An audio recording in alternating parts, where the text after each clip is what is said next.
You'll never guess. 25 years ago, my house burned with a Han Jiang lookalike.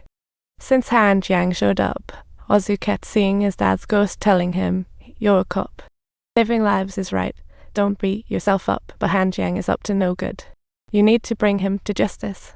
Ozu slowly figured out a funeral home hiding the mask. The boss here isn't just anyone, he's the only guy in Hong Kong who can talk to the Ghost King mask. Coincidentally, Officer Moss on the case. Sadly, they lacked evidence, and this guy got jittery when the cop swooped in. He bolted. Ozu suspected trouble and followed, spotting him hiding diamonds, clearly fleeing. To identify Ghost King gang members, Ozu waited quietly outside the funeral home and spotted Ji Mojai. He strolled out with three brothers. Uncle Jai led the way, while the Tang and Fatty drove Ji Mojai home. Little did he know, Fatty had other plans for a blind girl, and as his dark side was itching to erupt. Ozu tried to save her, but a taxi blocked him. A Tang had already driven off by the time he arrived. Ozu charged in and started to swing, but Fatty was tougher than he looked. He grabbed a hammer and swung back, but Ozu wasn't gonna back down. They rolled down a hill, and poor Fatty stepped on a landmine as his murderous intent flared up again.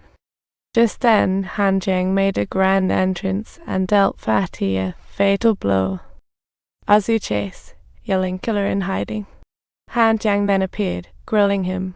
Ozu suggested, if you want to stir them up, the best way is to get them fighting among themselves.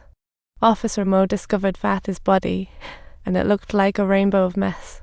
The blind girl overheard someone mentioning Han Jiang and thought he was cleaning house.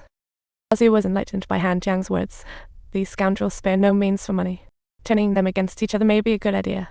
Ozu sneakily grabbed Ji Mojai's diamonds and slipped them into Tang's car.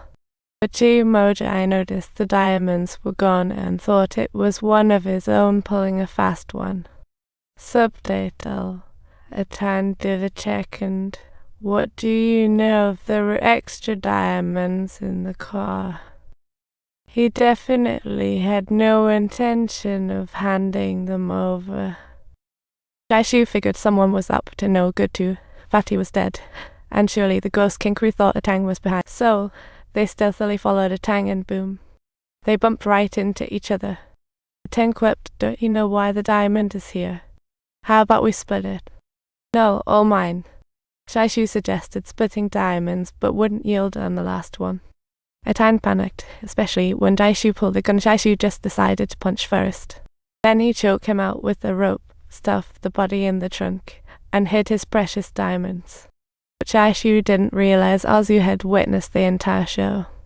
While Jai Shu was busy hiding the diamonds, Ozu moved a Tang's body out of the trunk. He used the Tang's phone to text Ji Mojai to come over quick. Jai Shu had just finished hiding the diamonds and was about to wrap things up when suddenly he realized that a Tang's body and the diamonds had vanished. The very next second, boom, a Tang's corpse reappeared out of nowhere. Jai Shu realized someone was setting him up. Ji Mojai arrived, thinking Jai Shu killed a Tang to keep the diamonds. He just wanted his share back. Jai Shu refused. Since he'd killed a Tang, he might as well kill Ji Mojai too. But surprise, Ji Mojai fought back. Ozu, lurking in the shadows, tossed a screwdriver to help. Jai Shu realized Ozu was counterattacking and tried to deal with him, but Ozu bolted. Later, Jai Shu checked the security footage, noted as his license plate, and contacted the inside man in the precinct. Meanwhile, Officer Mo found Han Jiang, but the body was already black and decayed. Clearly Han Jiang was long gone. Fatty couldn't have been killed by him. Then the police found that besides Fatty's fingerprints on the hammer, only Azus were left. So it was Ozu who took out Fatty. Just then, he received a hospital notice his grandma had passed away. Her last words were, "Why can't they catch the killer?" Clearly, she died feeling her son's case was unresolved. Hearing that, Ozu lost it. He wept, felt injustice, and then broke rules by bringing his grandma's body home. At that moment, his father's ghost appeared again, saying, "It's your son I killed." Even with 25 years together, Ozu felt it wasn't enough his grandmother's passing shattered him. He relied solely on his dad's ghost.